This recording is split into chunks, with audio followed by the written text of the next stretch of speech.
An Arkansas Game and Fish spokesperson says they've counted more than 300 dead minnows and sunfish in the drainage creek in Fort Smith due to the chemical spill.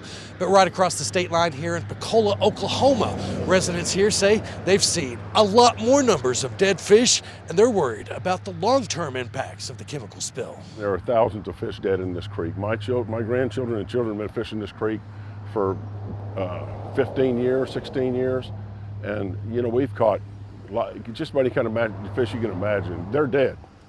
They're just dead. Jerry Vaughn lives along Highway 112 in Pensacola, Oklahoma, right next to the creek that flows from Fort Smith to the Poto River. It's where crews are testing and aerating the water after thousands of gallons of acidified aluminum sulfate and sulfuric acid made its way downstream. From here, this creek goes into a huge swamp before it gets into the Poto River, so a lot of that's going to end up in that swamp. I have 14 beehives. Those bees, that's what they work, is that swamp. And from the research I've done, that aluminum sulfate, once it gets into everything, it gets into my bees, it's going to kill my hives.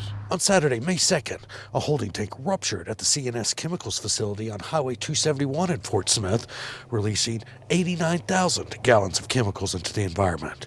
We now know that most of it was acidified aluminum sulfate that's used to disinfect poultry houses, along with nearly 3,000 gallons of sulfuric acid.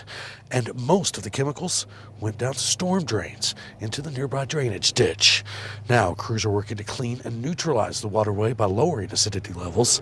Emergency managers say remediation efforts are expected to take anywhere from 2 to 4 weeks to get everything cleaned up. But Vaughn says, I don't think I'm being told everything. Problem is the aluminum sulfate, and I've talked to a chemical engineer. He says it's not going away. It's going to be a long-term problem, and I'm afraid that long-term problem is just going to be my problem instead of the people that dump this into the creek. A spokesperson with the EPA says now the Arkansas Division of Environmental Quality, with help from Oklahoma, that now they're the lead agencies when it comes to monitoring the cleanup process. CNS Chemicals is responsible for all those costs. A company spokesperson tells us right now they're still totaling up just how much the cleanup will cost them. In Pensacola, Oklahoma, Brett Rains, 4029 News.